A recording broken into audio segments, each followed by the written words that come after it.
Hello everyone, Andy's here. Today I'm going to show you a very frequently used Chinese character. Now let's get started.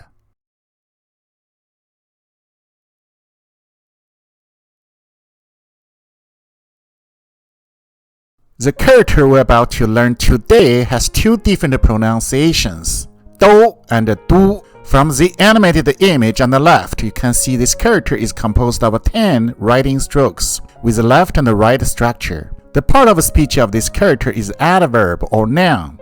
When it is used as an adverb, this character is pronounced as do, which means both, all, even, or already. When used as a noun, this character is pronounced as du, which means capital city or metropolitan city.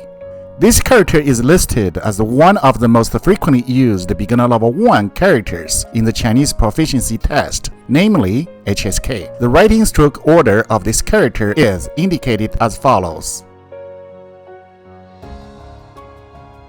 Now, I'd like to share with you some usages and expressions of this character. As mentioned earlier, this character can be pronounced as do or du. When pronounced du, it is a noun, such as 首都 capital city, 故都 hometown, 都城 urban city, 都市 metropolitan city, 定都 to settle down capital city, 迁都 to relocate capital city.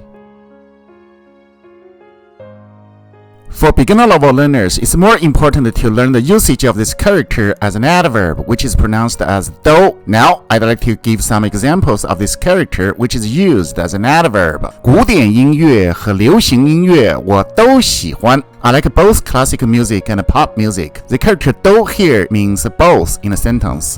琳达和马克都在北京学习中文. Both Linda and Mark are studying Mandarin Chinese in Beijing. The character do here means both in a sentence. 中国菜、法国菜和意大利菜都很好吃. Chinese dishes, French dishes, and Italian dishes are all very tasty. The character do here means all in a sentence. 现在都是夜里12点了，你怎么还在工作? It has already been 12 o'clock in the midnight. How come you are still working?